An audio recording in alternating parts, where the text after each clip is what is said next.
back everything that I lost times 10. I was trying to sit in the house and soak game, but now I'm off the porch and I bring flame, so you can just sit around my fire with your... Rolling. Red light. Alright. So what up though, everybody? You already know what it is. It's Porch Talk. We are back in here, and we have been blessed with the presence of the one and only JC Tranquility. That's right. It's an honor to be here. When I seen that you had the Porch Talk series, I shared with you a little bit off camera, you know, like I could relate. My mama used to be on the porch smoking cigarettes. She's sober now. She doesn't smoke cigarettes now. So she got off them things. But growing up, I remember, like, for whatever reason, when we were on the porch, we just understood each other. But the minute we were walking inside the house, we'd probably be yelling at each other or disagreeing. But while being on the porch, like, we had the most peaceful and best conversation. So I love the concept. Oh yeah, so I'm glad to be here. Most definitely, I appreciate you sharing that. And you know, like we was talking about before the. And forgive me because I'm gonna be going back and forth with this motherfucker right here, but yeah, off camera we was just talking about like this was the social media before social media took off. You know what I mean? Like everybody came to the porch. You know what I'm saying? Like whatever was going on in the neighborhood, whatever was going on at school, wherever, right? Everybody would congregate on the porch, right? And we would share. Hey, this was my perception of it. I saw this happen. Yo, what did you think about it? Right. You know what I'm saying? Who's with who not with who, X, Y, Z. That was the whole thing. So the first segment, what I like to do is I want you to, even you kind of dove into it already, you know, with you and moms, right? With the conversations you and moms will have on the porch.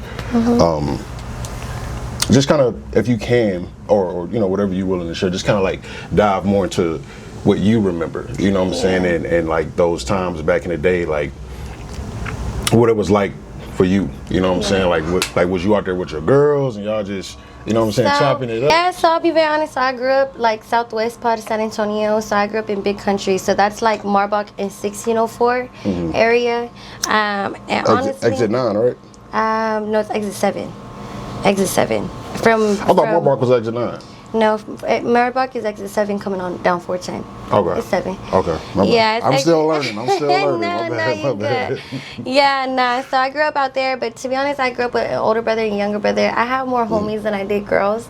I had bad experiences with girlfriends growing up, even in elementary. So it was just really hard for me. And then especially just growing up playing sports, playing video games, talking shit with my brothers. Like the verbiage, the energy was very much so that I honestly didn't even start getting into my girly phase until like after high school. Yeah. For real, I was like very much like all my homies from big country that call me Lil Jordan. Like I have my Lil Jordan song. JC can hoop. Let me put that out there. We've hooped together a few times. Let her know. JC can hoop. I got a little shot on me. But yeah, I know. So like growing up, like with my homies, like that's what we was on. Like to be honest, like we were all making money at a very young age. Some of my people were like mowing lawns, you know, selling what we could. And we related very much in the way that, don't get us wrong, like our parents always did the best that they could. You know what I mean? Disclosure, like nothing to take away from them. But I feel like where me and my people related is that we had a lot of, we grew up in a broken home, you know? So for us, our escape was, we weren't necessarily on a porch with it, but we were in the garage, you know? So like, it's the same. Garage talks. It's the same vibe. So we'd be up to like 4 or 5 in the morning, drinking a case or whatever, you know? And that for me, it was everything for me, especially because like I said, things that were going on in my personal life, I had an outlet, you know? Yeah. My outlet were my homies. My outlets were these conversations to where like when I'm at home going through it or by myself, I'm down and out about it, but I get with my homies and we talking shit about it. You know what I mean? Like it's very easily to turn that situation into a joke. So I feel like my experiences with it having, it was therapy. It was therapy for me. It was moments to be able to be vulnerable, but in a enclosed space in an area with people who I trusted. You know, I think about them even to this day, and I think about those conversations. And even as men, mind you, like I was the only female chilling with them too. So like for them to be able to be vulnerable as men, it really allowed me to really see how hard that is. for men, you know? So it helped me on my personal end with, you know, having a partner and being able to understand that as well. But yeah, no, I think for me, when I think about those days, I think that if I didn't have that circle, I think that I would have coped in other ways. I think that I would have been in the world, you know what I mean? I would have been at parties. Like, we would go out, but we already knew, like, the minute something would happen, let's just go back to the crib. You know what I mean? Go back to my homie Jerry's crib. We just go to his garage, or my boy Chubbs will go to his garage. He used to live with his grandma, so we just go to their garage, just smoke, chill, you know, get away from the world. And so it was fresh air. If you can ask me, it was therapy, fresh air, vulnerability, like, it was everything to me. I needed those garage talks. Most. I think we all did. Right. I think we all did, for real. But no, I think that's super dope that you're able to, like, tap back into the actual field. Right. You know what I mean? Those moments that, at that time, right? We thinking, yo, it's always gonna be like this. You know what I'm saying? I'm always have a place to come back to. I'm always have, like, my peoples with me, and we, you know, it's gonna be the same thing. Those summer nights, we never really thought about, like, how far technology would go. You know what I mean? And it went from, like, person-to-person interaction, right? And then it's like, you know, we all busy. You know, we all got something going on. And it's like, all right, if I can't call you or I text you, I'll see what you're doing. Oh, and I'm terrible with it. Like, for everybody who's watching, like, if I ain't got back to you by text message, I apologize. It ain't a you thing, it's a me thing. But no, it's real. Like, social media, like, you've conversated with me. We've communicated. Like, I'm great at talking. I'm great at communicating, but I'm just old school. Like, when it comes to texting, I be telling my people, like, call me. Like, I'm so terrible when it comes to texting. I'm very short. Like, I don't really like texting. I'm not somebody who can send you paragraphs or this and that. I'll send you a voice memo. You know what I mean? If I really gotta drill you and we can't talk in person or have the phone call, I'll drop a voice memo. But when it comes to typing things out and all that, I'm gonna just keep it short. I'll just be like, all right, bet. No, I'm the same way. I'm the same way. Like, we after a while, actually, me and Hyphen, I was talking to Hyphen, I think probably, like, because we both work night shifts, so we both just up and shit, right? So we shooting each other music and shit, and a nigga had sent me a song, and I couldn't text it, you know what I mean? So I sent him a voice memo. I said, bro, you said XYZ, yada yada yada yada. Well, you put that shit together with so hard, XYZ, and then that was that. You know what I mean? But I'm exactly the same way. If it permits, I'd rather have it like this. Yeah. You know what I'm saying? Like, we can just... And I'm an energy person. You feel me? Like, I'm a very big energy person. Let me say something about you real quick. Let me say something. I'm going to let you finish. Let me say no, for sure. What Kanye say? I'm going to let you finish. I'm going to let you finish. I'm going to let you finish, but hold on. Every time I came across you as a whole, the vibes was always cool. Yeah. Always cool. Right. Like, and a lot of times I know when women not vibing with other women. Right. I can pick that up. I can see that. You know what I'm saying? If you got the eye, you can see it, right? Right. I've never seen you like that with nobody. Nobody. And don't make it like, and it's not that I don't got problems with people, right? Yeah. But I appreciate you pointing that out. You know, that took years of development, self-development. Really? If you talk so you to wasn't people, always like this. And this is why I love interviews, you know what I mean? Is because I'm able to dig a little bit deeper. I'm not very I don't really explain my past to people, but this gives me the moment too, right? And if you would have asked, if I would have told you, okay, I went to high school with this person, let's sit them down right here and let's have a conversation with them and ask that person who Jade, they knew me as Jade. This is before JC Tranquility, who Jade was. I didn't have that energy. I had that energy like if I was around, I was stiff, I was angry, I was, really? It wasn't good vibes. It wasn't positive vibes. Was I always able to cut, joke around? Yeah, but if I didn't know you, I wasn't fucking with you. And it wasn't kind and sweet. Really? I didn't really get that way until God saved me, until I really gave my heart to the Lord. And I started letting go of, I started forgiving, you know, people, and you know, I started understanding. I started gaining wisdom, and that's why now that's forced energy. That's not natural energy. You know what I mean? Like I worked to be able to go in front of people, be able to give people my energy, be positive, because I started getting hope. I didn't have hope for the world. Like I feel like growing up, when I think about my younger self, I kind of already learned that the world was a fucked up place. Right. So I didn't really have hope for it, you know, until God gave me the eyes to see that change is possible when you apply yourself and push yourself to help apply that change, right? Facts. So once I understood it from that aspect, then I started applying it. Then I started like, okay, look, I started realizing I was missing out on so many opportunities. Even when I opened up my cafe, when my son was born, I opened up my cafe, I was 19. You know how hard it was for me to get people through the door? Because guess what? In high school, I didn't fuck with nobody. I had my circle, I had my crew, I had my link, but like, other than that, I wasn't close to nobody. So like, I wasn't like, I could call my group of girls, and I didn't have a group of girls to be like, hey, I opened up a boba shop, come sip some boba. Like, no, it wasn't that. Wow. It was ground zero from when I opened up my cafe, and I had to really think, like, my son opened up a lot of ways for me too. You know, I remember one time, we were at H-E-B, and we were walking through the aisle, and we kept running into this old cranky ass man, right? Just angry, just like huffing and puffing, throwing things on the shelves. And about the third or fourth time, my son was only like 6 months. The third or fourth time that we had seen him, the way that we were walking, my son was able to like look at him and was just like gazing at him, like smiling at him.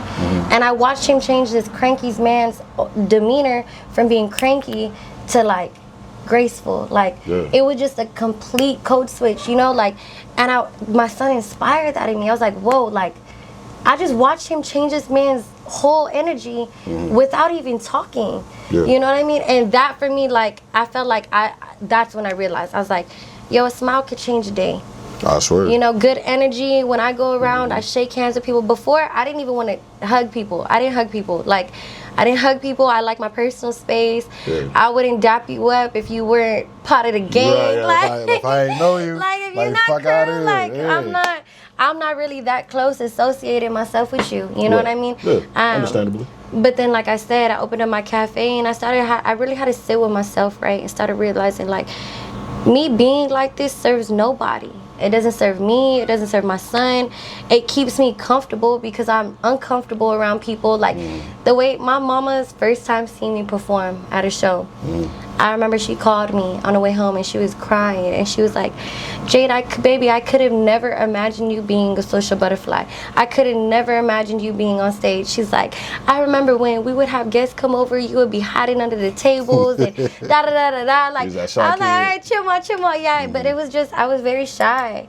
I was very to myself. Like, I just didn't trust people. I didn't understand people.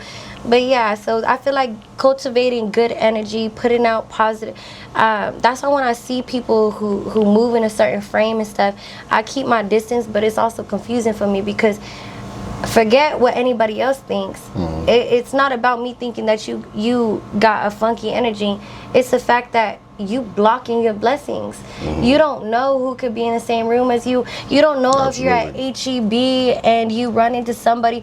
That's usually like a lot of the plays that I have now. You've noticed that I'm gonna take accountability, y'all, but I don't drop music like that. You feel me? But you still see me relevant. You know what I mean? And I promise you, I don't really feel like there's reasons why I haven't dropped, right? And those are personal things. Like, I need to get over things and I just need to drop music. But the reason why I know that I have opportunities still and why people want to work with me is because of energy. Because when I come bearing energy. I come bearing resources. I come to the table with things to be able to apply. So the opportunities keep coming because I've stayed consistent with who I am. Regardless of me dropping music.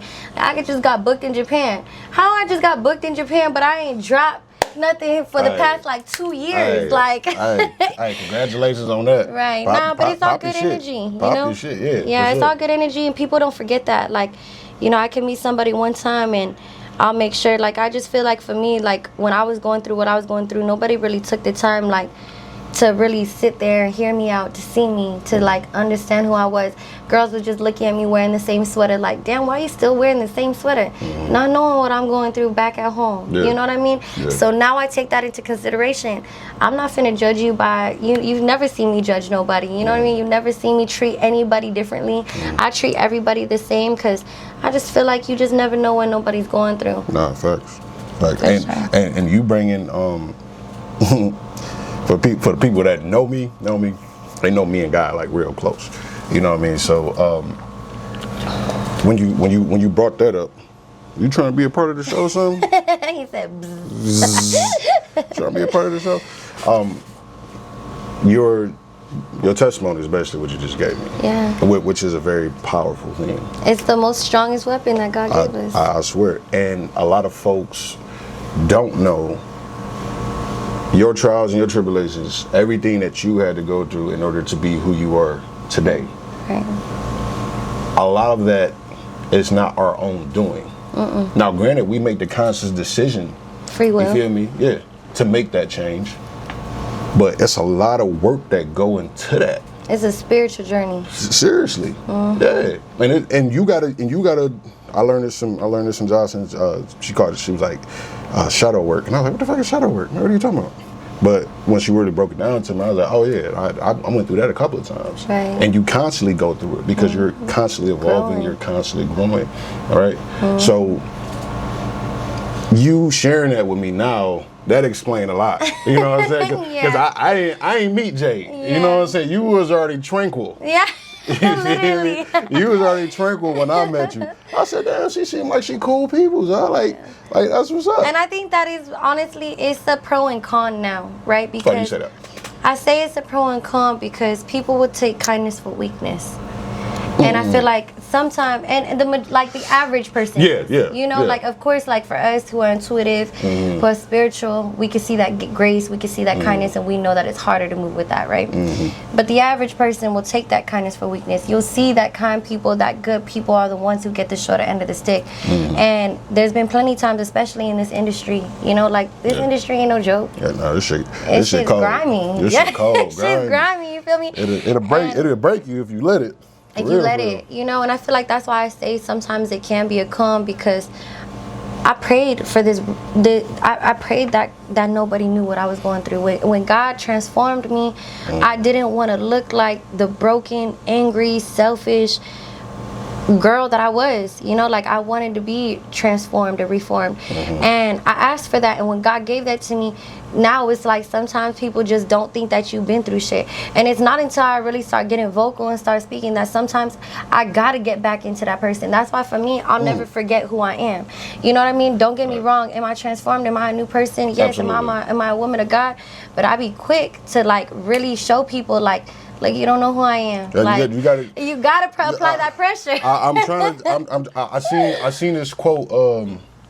Actually, it was Shaquille O'Neal. Okay. Actually. And he was talking about how his mom she gave him a quote. She said to him, son, sometimes you have to be a wolf to protect the sheep that you are. Right. And that hit hard for me. They hit hard for me because, like you said, you come off a kind, genuine person. A lot of people see that as weakness. They see that as being weak. But you don't really know what I had or who I. Matter of fact, you don't even know who I was before I got to this point. Exactly. I joke all the time. I'll be like, I said, man, there's a lot of motherfuckers that really need to thank my kids. Literally. Because my kids really saved a lot of motherfuckers from me going in their jaw, slapping the shit out of them, whatever the case may be. They need to really thank my kids. Nah, for real. I'm trying to tell you because, like you said, they try to take advantage of you. They try to take advantage of you. They think you soft or they think you weak. I know well enough, the person that's kind-hearted, the person that's genuine, the person that's spreading the most love, been through the most shit. And that's really the person not to fuck with because who they are now. They're like you mentioned this earlier. You was like you had to force this to happen. Yeah. You had to become this. It's still I'll be very honest. I'll be telling people it's still forceful. You know what I mean? And if my mouth don't say it, my face gonna say it. So and my mama always used to tell me, she's like, look, baby, there's crazies everywhere. You know what I mean? So I have it registered in my head. Everywhere I go, there's crazies. You know what I mean? So, but for me, the way that I view it now, sparing people, what you talking about and stuff like that, God sees it all. That's the thing that I learned in the streets first was when you saw retaliation, it was an ongoing cycle. People talk about breaking generational curses. People talk about this and that, but you still keeping cycles alive. Yeah. What are you doing to stop that cycle? I've been in situations in the industry, in the near recent time frame. That should have called for a green light situation. That could have called for a very big situation, you know? But you know what I did? I had to sit with myself. I had to put my feelings aside. I had to pray to God. I had to leave it to God. I had to put it in God's hands and say, you know what, God? No matter what my spirit, because it wasn't even just me. Now my spirit is angry. And you know when your spirit starts getting angry, like now you battling conflict because your spirit's not aligned, you know? So I was in a moment like that where it could have been a bigger situation. Now, like, and I thank God that he gave me discernment, that he allowed me to be strong enough to take that L as a lesson, spare people's faces, spare whatever they had going on. And you know how that goes, you know? So I just... that's a ballad in itself. It was, but through that experience, it showed me how much I grew. Yeah. Even though it was so painful, I was waking up in the middle of the night angry. You know what I mean? Like waking up angry, you wanted to just like scream and yell and shout and like battling myself like, why are you letting this slide? Like, you know, once on my shoulders like, bro, I know you're not letting this slide that's the main one right there. You wake up in the morning and you just like, did I really? I cannot let this. But you weigh the pros and cons though, right? Exactly. You like, look, I could do this. Right. I could do this. Right. But the end all be all, you know what I'm saying? It say it in the word itself. It say revenge is the Lord's, not yours. Yeah, exactly. And it's the bigger picture, like you said. It's the end all be all. Like my life here is temporary. You feel me? Like we all 1 second short from being able to make it to God, like to heaven's gates. You know what I mean? Like we all fall short. God says that we all fall short. You know what I mean? So for me, absolutely. Like, and there's a lot. Like believe me, like was I perfect? No. Have I been like, you know, I feel like now a lot of the things that I'm doing is to be able to counterbalance certain things in my life that I know that I was wrong for, you know, like, and that's where I'm at now. Like, so now, like, when I do come in circumstances where I am angry or I feel like getting my get back, like, I just be praying, like, have a prayer closet. Like, y'all need to get a prayer closet. Y'all need to get into your word. Like, and really just having children, you know, like I think about it too, like even before we get to heaven, like our children have to grow up in the society, you know, like I stay really close to the community, like, you know, before I even was rapping and all that, I had my cafe and I was curating events, all for community-based things. I grew up balling up at Miller's Pond at the rec center. I thought I was gonna open up a rec center, then God sent to me in a version of a boba cafe. And so like I've always had my ears to the streets in that ways, because I feel like if I'm able to bring positive value or where the cracks are, be able to do certain things. But I talk to a lot of the young girls, you know what I mean? I'm in these conversations and do I hee and gaga with them? Yeah, you know what I mean? Because that's how you get close to these younger generation. They're not gonna be open with you and stuff. They feel like you judging them and this and that. Oh yeah. So I've been open, and like it's sad because I just see it. Like I see the disconnect, and not just girls. I don't want to just say the girls, but just in this younger generation, because social media, because you know I used to sit down and listen to my papa talk to me for like hours. Now people can't sit down and have a conversation for longer than 15 minutes without picking that phone up. Literally, without picking the phone up. Then you can tell they antsy. You can tell they stressing. Like even Meek Mill. Like it's crazy because you can kind of see, I watched this interview with Meek Mill, right? And then this is to tie in the fact that it's just not the younger generation, because I don't want to just pinpoint it on them, right? Absolutely, absolutely. Even with Meek Mill, right? I remember I saw this one interview with him, and he literally, this man had his feet up in the chair, like this, like up in the chair, like holding his like legs basically. Like you could tell that he was just antsy, you know, like anxiety, all that. That's all from the enemy, you know what I mean? But like, he was getting antsy because I forgot, I don't know if it was Dupree or who was interviewing him, but they were getting into some real shit, you know what I mean, making him really talk. Some people talk way too fast these days, and then you start having to slow down, have conversations, and they can't do that, you know? I feel like living in such a fast generation causes us to move fast. And my mama always tell me, like, I be putting up the dishes or moving around the house, cleaning. She'd be like, Jade, you're moving way too fast right now. Like, slow down. Like, you're gonna break something. And now I start to do that when like now when people shoot business opportunities to me, when people try to talk and this and that, they start talking too fast. Yeah. I'm like, yeah. I already know better. Yep. I already know what you I'm want. like, you guys slow down. Right. Chill out. You talking way too fast, this Chill and that, out. because everybody has something for you, right? Yeah, when absolutely. they see that you have value, and they see that you have the it factor, or they know that they want something from you.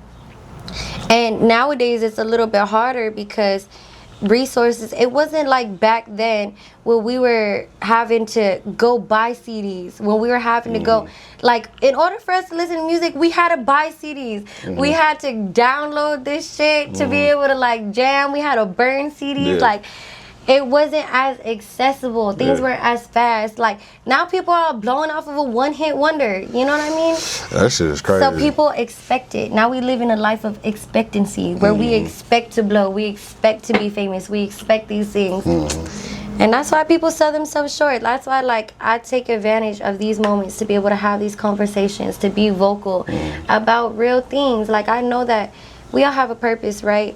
But us, in our generation, we, like, study says it, we live the best of both generations. Oh, facts. Because we got to see it transform. Like, you know, we got to see the evaluation of, like, from when we didn't have things to now we have things, and then now we're living in it current time. Right. So it's really up to us to be able to cultivate that same culture, environment, understanding into the youth. You know? Yeah. So that's all I'm gonna keep doing. But, hey, and that's, hey, and you walking in your purpose. Yeah. You walking in your purpose. It's one thing that you said that I kind of wanted to dive into.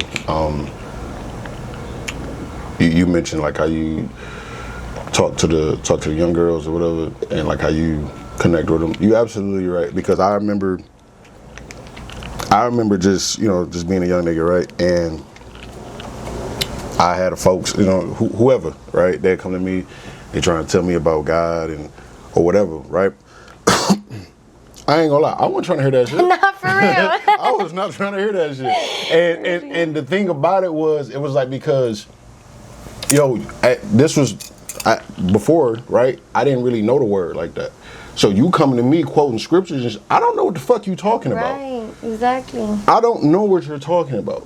So you actually doing it right. You're doing a great job at it, because you have to meet them where they're at. Exactly. You know what I mean? And that has to be with not judging. And that go with everybody. Yeah, and it comes with, like how I mentioned, not judging people. Like, I'm not quick to judge, because I remember that I'm not perfect, right? Yeah. I think that especially with religion, I grew up, mind you, my religious background was very confusing, because I was baptized Catholic. I'm Filipino and Hispanic, and my dad is Chinese and Filipino, right? So being within, Hispanics and Filipinos, our religion is Catholicism. Right. So growing up, I'd be doing my rosaries with my grandma, having all of his like statues of like Saint John and like all them on the piano.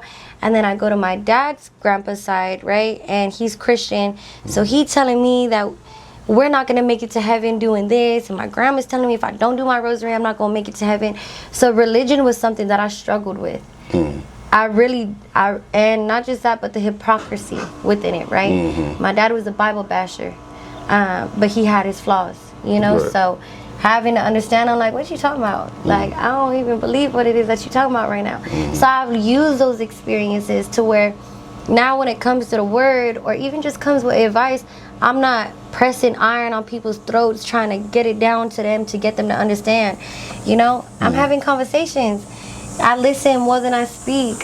You have to get to know somebody. So like, I really had to learn how to be able to, and my grandpa used to say it too to me all the time. He'd be like, I remember we used to play school, right, in the basement in Colorado. We used to play school all the time. I was always the teacher.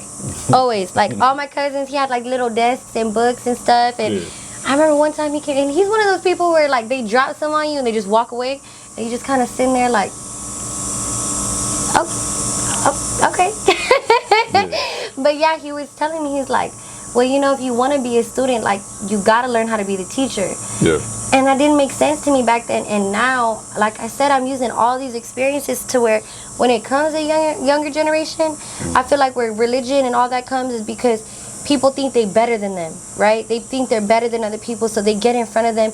They try to, like, one up them or try to like they want to sound smarter, they want to feel better. That's not the way you connect with people. Fellowship is an important thing, and it's not about one person being high.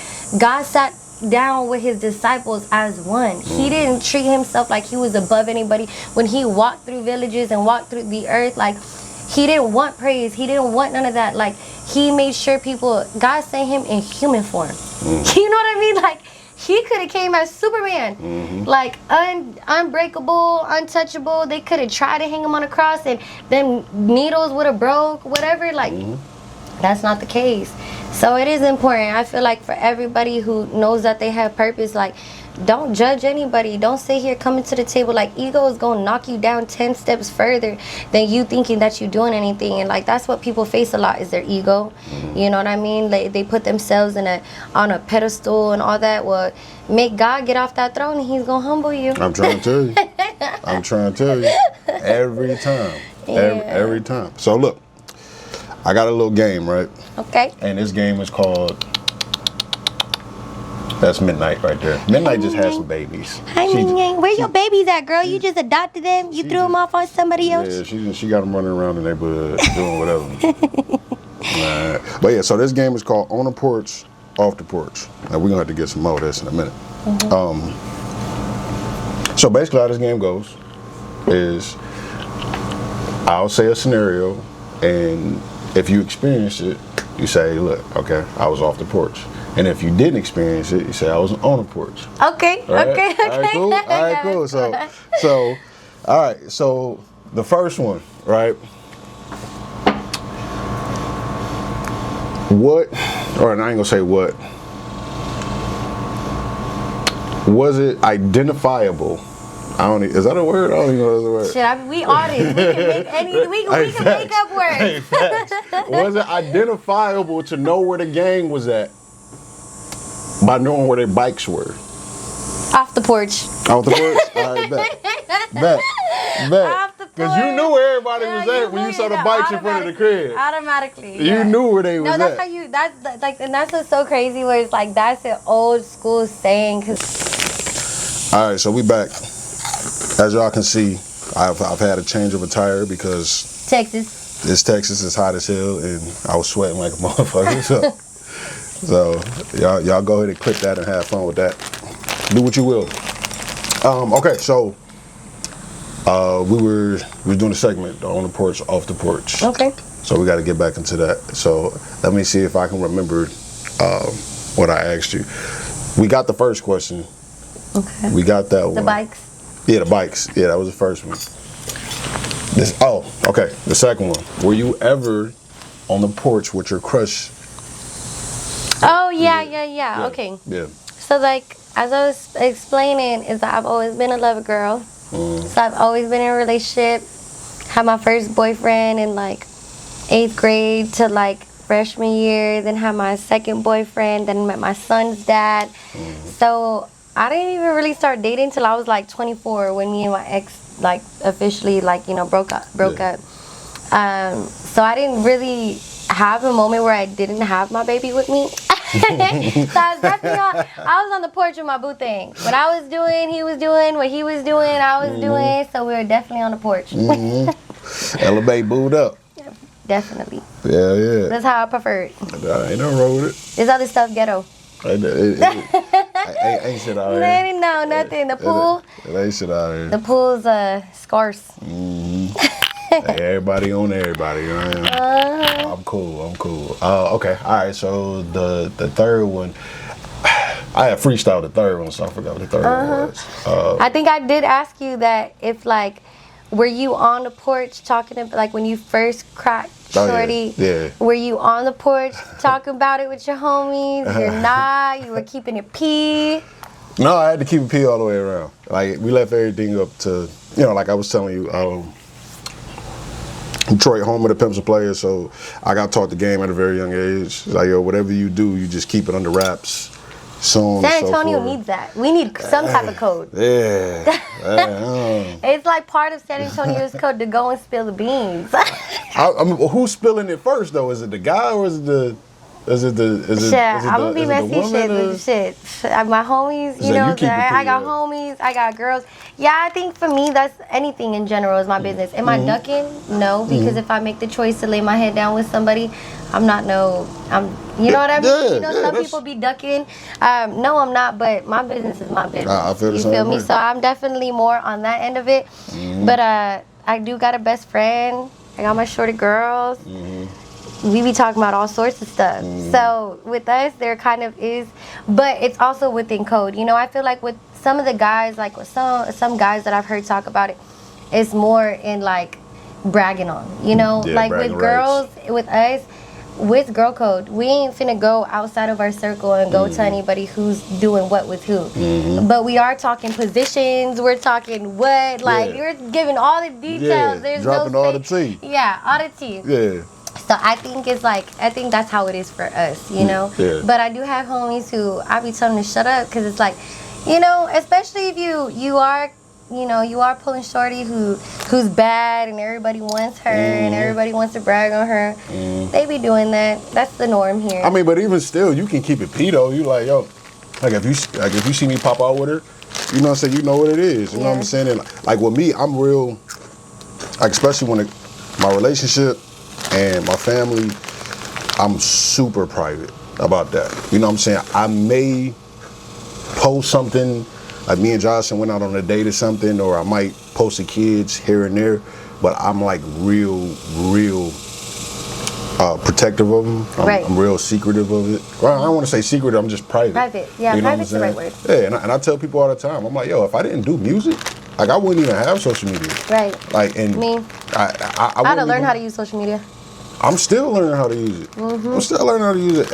Every week is some new shit. That's why I love that you're doing this segment, because it does give a little bit more insight. I feel like so many people be on me about, hey JC, like why don't you make videos? Why don't you do content? I wish I had an excuse, you know what I mean? I think it's just I don't. It was the same thing with recording music. Do you know that it took me a long time to learn how to record music? Because when did you record your first one? I recorded my first song in 2018, but it just happened to be that I was already around music. I had engineers, but the only reason why I feel like I made it happen is because my cousin Tashon moved from Atlanta, and he was recorded with Big Boy. Nice. So he ended up moving. Outkast? Yeah, from Outkast. So like he was like his protege, you know, moved out here to San Antonio, and still to this day he's really my main engineer. But a lot of it is because you've heard my music. I'm very vulnerable with my music. Like it's not very now. Like even in this certainty, like I've been vulnerable with you, right? I've been talking about deeper into things. That took a long time for me to learn how to do. So when I got into the booth, I learned that it's called red light fever. So when actors and stuff are about to film and they see that the red light turns on and they start forgetting their script, they start getting nervous. It's called red light fever. I would catch that in the booth. Literally, I would start to record, I would hear myself, and I think it was just that privacy. Like I did grow up in a very private household too. Like no matter what my mama went through behind closed doors, she was walking out that door with her head held high and nobody knew what she was going through. I didn't know what she was going through until I found her journals one day. I was like, damn, my mom's bearing a lot of weight, like, you know? So I feel like I kind of had the same stigma. Like my grandma would always tell us too, like, hey, when we're out, you need to watch yourself because you're a reflection of us. Watch how you are, this and that. Everything was very private. Everything was very, so when I was hearing my voice and hearing me being vulnerable, I didn't know how to get it off. I couldn't record. Sometimes I still have the issue. Really? Yeah, but I think that it's a privacy thing, you know, but I'm learning to be open. I feel like what's helped me is individuality. Absolutely. I've learned a lot, you know, like we live in an era of replication. Everybody wants to trend and be on the same shit. So because I know I'm an individual and God has set me aside to be me, I keep that in my head. I'm like, as you should. You know, like maybe I should pop out a little bit more. I should do a little bit more. I should do a little bit things. But I think a lot of the things that kept me behind too was having a son.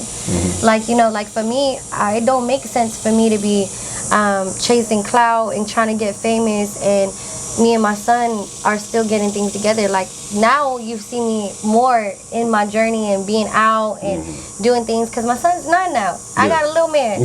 He older, but when he was 2, 3, 4 years old, I'm at the crib with my baby. On everything. Like I was overly out the way. Now he's a little older. He's doing things for himself. He talks. If anything happens, he could tell me. You know what I mean? So now it's a little different. So now I could be a little bit out now and everything timing. Me being a fan of you, right? I think I swear to God, I follow you. I think what you're displaying is which is something that's kind of like contradictory to how everything in the music goes today. Like everybody wants to know everything. Exactly. They want to know your right. And some of it I agree with, some of it I disagree with. You know what I mean? But you have this mystique about you. Right. But you still pop out. Right. You still show face. Right. You know what I mean? So I think you're balancing it well. And something that I've adopted, this way of thinking, right, is that as long as my peers know what's up, I'm cool with that. Exactly. You know what I'm saying? Because if you go somewhere, everybody know JC. Like I tell people all the time, yo, if you've ever been popular in high school, it's the same as being famous. Yeah. It's the same shit. Exactly. It's literally the same shit. Exactly. So I know for me in high school, like I wouldn't say I was the most popular nigga, but people knew me. Right. You know what I mean? They knew how I got down and what I was about. Right. And it's kind of transitioning into my music too. Like, am I the most famous nigga? Nah. But niggas know I'm nice when it comes to this pen. I think you know what I mean. And you got the same thing. Like you got the same persona, for lack of a better term. Right. You know what I mean. Like you don't overshare, but when you do post something or you do make a move or you go do a show or I know you curate a lot. I know you promote a lot. You know all of those things. Like people know what's going on. Right. You know what I'm saying? So you really I've tried my best to do a little bit of both. I think it is a pro and con because obviously people do want to know more about me. I am learning to be a little bit more vulnerable with my fan base, you know, other than them just seeing the limelight, you know, when I'm at a show, when I'm doing this, when I'm doing that. But I think that's what sets artists like us aside is when we're not chasing clout. It's so crazy because my son's dad he opened up to me. He's never, you know, talked to me about my music and stuff, but we started talking one day and he was like, you know, I've never told you this, but one day I was he was working at H-E-B and a girl came up to him and was like, hey, you look familiar. Like, do you do music? Do you do things? He was like, nah. He's like, nah, not me. He's like, but my son's mom does. Yeah. And she was like, what? She was like, wait, we both went to the same high school. So she was like, you went to Southwest High School? He's like, yeah, I went there. We both went there. She's like, oh, Jade, that's who she is. Dude, every girl wanted to be her. Every guy wanted her. But like, he knows me. And he was like, you know, that was one thing that I could say that I respect you for is that knowing you, I know that you never cared about that stuff. I never in high school was looking at the girls like, I never was a trendsetter trying to like be better than any of them. I never was looking at the guys like, oh, I know he want this. Like, that was never my frame, you know? And I feel like that's what sets people like us aside is that like, yo, like when it comes to clout, all that shit comes, numbers come. You know, like I feel like with people like us who press the pen, who are into our craft, who have evaluated and developed that well-being, I respect that more. Facts. That's why when it comes to like these artists who are popping off and trending and this and that, I'ma see what your mind like. You know what I mean? What is that pen hitting for real?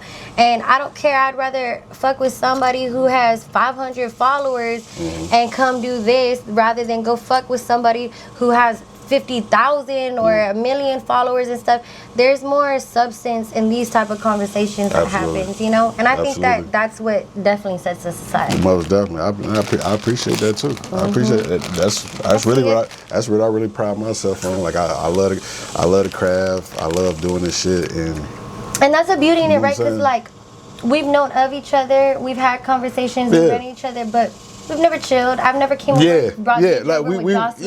we always kicked it in passing. Like every time we saw each other, it was all love. But when you know a real person, it's like you see that. You know what I mean? And that's what I counted for. Like I don't gotta be buddy with you to be able to know like, oh, okay, You a real person. You know what I mean? You a genuine person. And I feel like that's what keeps a lot of my connections alive. Absolutely. Like, even though, like, I'm not chopping it up with these people every single day, we're not saying hello, checking in on each other and this and that, we still got a relationship because we knew that it was genuine. Exactly.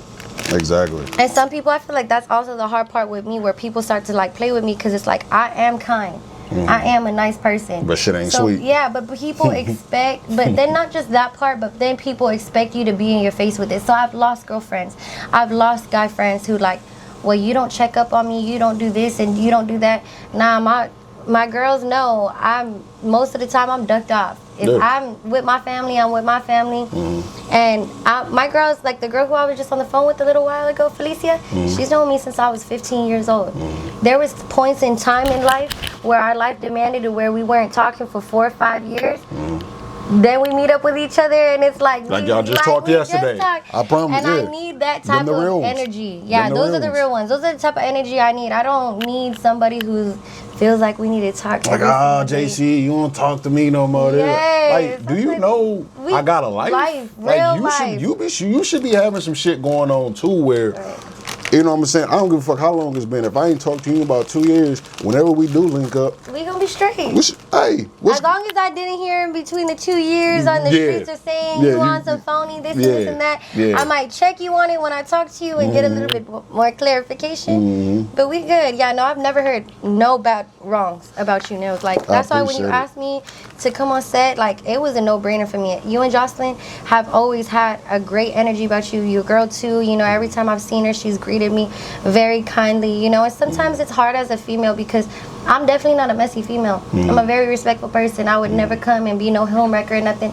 Sometimes it is hard, like, to be able to meet somebody who has a partner, and I always make sure that I do my best to be able to make that person know, like, but Jocelyn, I never had that issue with, you know what I mean? She's always kept it a buck. She's always been cool. She's been very understanding. She got a keen eye for it. Like, she, like, cause me and Lala, we do a lot of, I love Lala. Yeah, me and Lala do a lot of shit together. I love you, baby. And that's my baby. That's my sister. You know what I mean? And she come over, you know, she'll chill with the fam. She'll, you know what I'm saying, she'll eat with the fams, or she might bring food over, and we in the studio for hours at a time. And it's just like, and this was another question I was, and then we can wrap it up after this because we got to lock in. But I think it's dope for me because she was already in love with music. Now, actually, that's how I met her. Oh, really? Yeah, I was at Epic Bar and I was performing, and this is the crazy part, right? I didn't even want to go do this performance. You feel me? Like, I didn't even want to. You know what I mean? But Epic Bar. it was. Don't get me wrong. Epic Bar put me on. I ain't gonna. Epic Bar put me on. But it got to a point where, you know, kind of died down. Whatever. But I didn't want to go do the performance, and Jared was like, "Yo, bro, I need you to." Shout out to my nigga Jared. Jared was like, "Bro, I need you to go out here XYZ." I'm all right, cool. So we go out there, and I see Jocelyn in there. Now, mind you, she kind of like the same like you. She got a lot of homeboys, you know, so she don't really fuck with too many females because they be messy and shit. Right. Kind of the same thing, right? So in my head, I'm like, okay, one of these motherfuckers is her nigga. Right. You know what I mean? I ain't, you know, where I'm from, you know, it's you know, you gotta be careful with that type of shit. Niggas be ready to shoot, kill, all that. I ain't really here for all that. But we kept catching each other's eye. So I'm like, yo, either she's single or the nigga that she with ain't doing what he need to be doing. Right. That's how I put 2 and 2 together. Right. So long story short, I go on stage, I'm performing a song. It's called Found You. I'm performing and she in the crowd and, you know, she recording, you know what I'm saying? So I took this opportunity to go to her and like perform the song in front of her under the guise of, you know, I'm just doing crowd work. Right. You know what I'm saying? But really I'm testing the temperature, you feel me? I'm trying to see what the water's like. So we end up finishing or whatever. And then she come up to me and she was like, cause she was curating shows at the time. She was like, hey, my name is Jocelyn, this, that, and third. We got this show going on. You know, her and Hefe was going hard at the time. And she was like, yeah, XYZ, this, that, and third. So the whole time she talking to me, I'm just looking at her like, what's this, shorty? I'm like, yeah, I hear what you saying, but I don't give a fuck what you talking about for real. Right. So I'm hugging her and shit as we talking. Went in for another hug, still talking, hugged her again, whoop-de-whoop, and I'm like, okay. So she ended up leaving.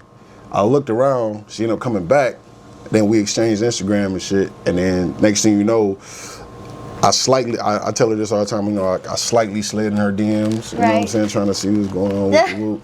I thought she was with Kai at the time. That's what I thought she was with. But she was like, no, that's my best friend. That's not third. I said, oh, that's your best friend. Okay, so you up for grabs. And long story short, here he is 5 years later. But love that. But so she knows, like, and I feel like that's where it probably helped a little bit, is because she was already around it. Music, right? Yeah, she was already around it, and that's what's hard. Like, when we talk about having a partner and being a musician or artist and all that, is it hard? Yes, but is it doable? Yes. It's called, absolutely. You know, it's communication. It's called respect. It's having boundaries.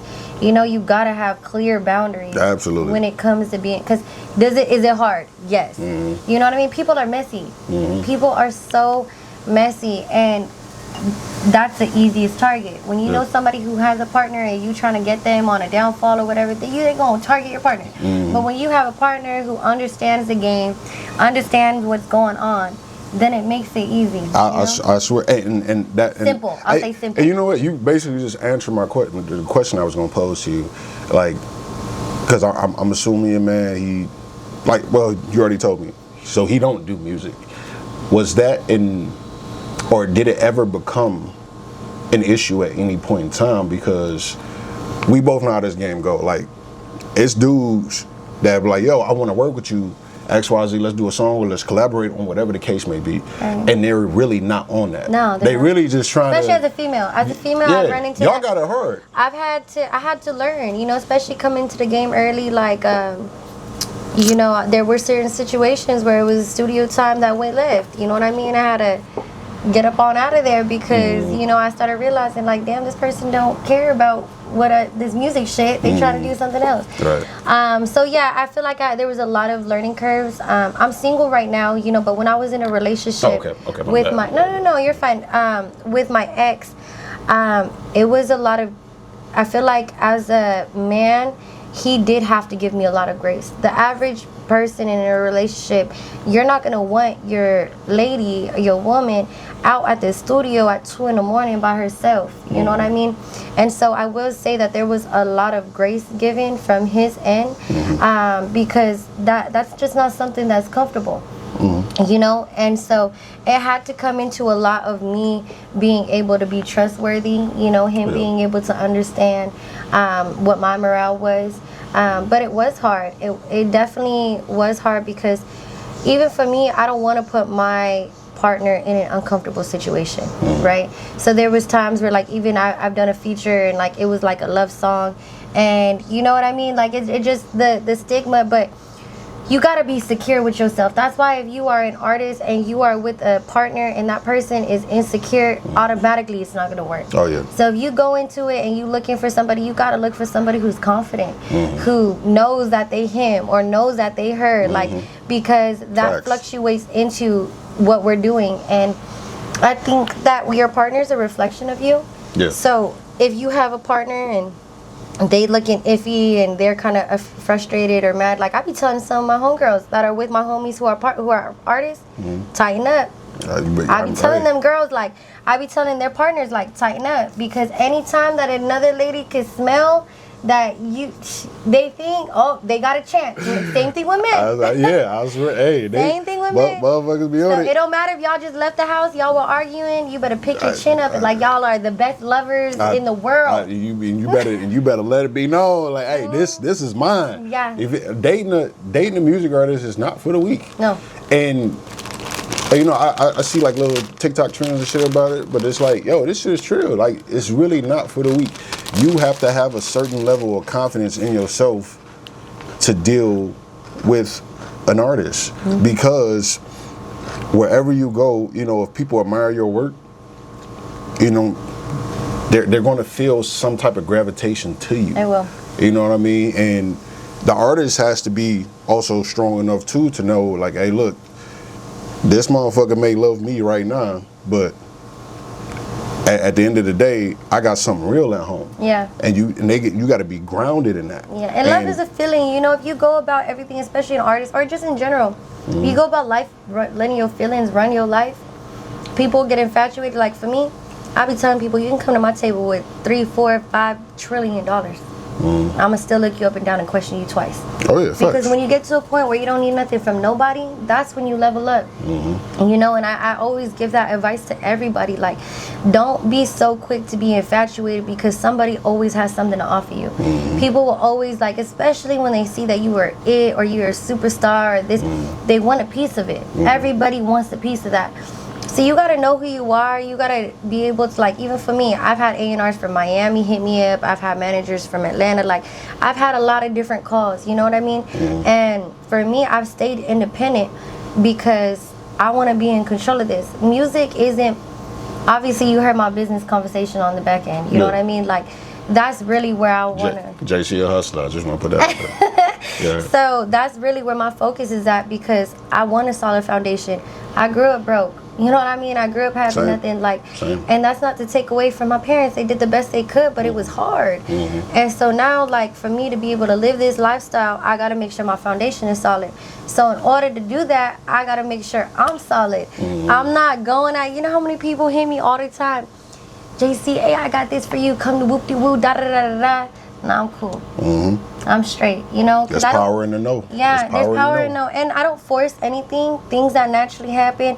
I know that there's going to be people watching this like, I've been waiting on a feature from JC for so-and-so years. Even for us, we still ain't work together. We going to get one in, though. We are, though. But look at, like, this naturally happened. You know what I mean? And that's what I really, like, that's what I really I love about this is like divine encounters. You know what I mean? Absolutely. I'm in this for the divinity, for the longevity, for those types of things. So if it needs to happen, God is gonna make it happen. Facts. I feel the same way. And we're gonna end it on this. I want to give you your flowers. You are an amazing person. You're an amazing mother. Thank you. You have this caring, nurturing aura about yourself. And I know you said that, you know, you had to get to this point, so definitely want to give all praises to God for that. And also, you want to pat yourself on the back because we do have free will, so this was a choice for you to become who you are today. Right. This was a choice. We definitely gonna get a song in. Yay. For sure. More, we can do more than one. You know what I'm saying? Now we do. It is what it is. I've been wanting to work with Lala too. I love Lala. Yeah. Oh yeah. Oh, So, and she gotta get the whole gonna be crew down. together. Yeah, she gonna be down for sure. Yeah. No, I want to give you your flowers too. You know, now, like I said, ever since I've met you, you've definitely been a genuine person. I don't know your Appreciate background. that. I don't know what you've been through, but I know you've tasted pain. Oh yeah. And it's a beautiful thing to be able to see you in your beautiful home with your beautiful babies. You know, taking care of your girl. Like, it's definitely, especially as a man, as a black man as well. You know, I know the struggles that comes with being able, the stigma, that certain things that you have to face on your own. You know, so it's a lot of weight to bear, but you're holding it greatly, and you're doing a great job. I appreciate that. I appreciate that. So I know we said we was gonna end it on that, but something else just popped into my mind. Okay. Just let the people know, you know, what you got coming up, or if you just want them to get hip to something that you've already got out and established, and where they can find you. What's up, y'all? It was an honor to be here. You know, this is Porch Talk series with my boy Nell, JC Tranquility. I got a lot of things in store on the music end. I got a few features dropping, but really on the business end is where I've been doing. I've been founding my agency, Unity Assurance, alongside of some of my other business partners. So I've really been big on creating opportunity. You know, being able to create and leverage each other in a positive way. Was it feeling good for me to be able to carry the vans, get people on stage, this and that? But I'm more in the business of getting people paid. You know what I mean? It's not the money that I'm infatuated with, but it's the ability that money gives us. Absolutely. So yeah, so look forward to all of that. I'm definitely going to be giving a whole bunch of financial tips and how I've been able to remain as an entrepreneur, homeschool my son, you know, get off that clock, break that clock, do it for myself. So if that's what you're trying to be on, you know what I mean, get near and stay tuned with me, baby. Definitely stay tuned. How long you been homeschooling? I just actually got into the position to homeschool him last year. How was that? I've heard great things about it, and also I've heard people tell me that you know, so don't feed into like the stigma where it's like, oh, where it can't be social and hang with other kids. And I just found out that whatever district that you live in, that your kid can actually still like do extracurricular activities like basketball or sports or whatever the case may be in their school district, but they don't necessarily have to go to the school. You can homeschool them and they can still do that. And that's one thing that I love. Back then it was a little bit harder because they didn't really have a lot of things for homeschool students, right? Now the city has a lot of things, so a lot of the museums are open for certain time periods for homeschooling kids. The reason why I did it, you know, my son comes to the office with me and he's talking, he's able to hear me talking about rolling over annuities, talking about people opening up life insurance policies for $500,000 to $1 million. He's hearing real conversations. And that's what I feel like is the best for like us, or for me and him, you know, especially for the lifestyle that I want him to live with, you know. And if we really think about it, just with the way that social media, the way that the economy is going and all that, a regular 9-to-5 isn't gonna feed you, you know. So I feel like the school system got us ready for a 9-to-5. I had to actually break out of my school system mentality for a long time, you know, to be able to really understand. But yeah, I feel like it is. I feel like it's a great thing to homeschool if you're able to. It's not everybody's able to. For It took me a minute to be able to. But even just the time together, before, if he was at school, then I was at work, then I'm making dinner, then I'm putting him to bed. I wasn't getting personal time with my baby at all. You know, now we go travel when we want. We do what we want. We're not having this school talking about why is he tardy? Why is he not here? Why? No, y'all can't bug me nothing about my baby. That's right. That's right. That's facts. Well, y'all heard it here first. You know what I'm saying? Here at Porch Talk. JC Tranquility, she came through and she blessed us. Supporting Nellz. Appreciate y'all for tuning in. And y'all just be ready for the next episode. Peace. Peace.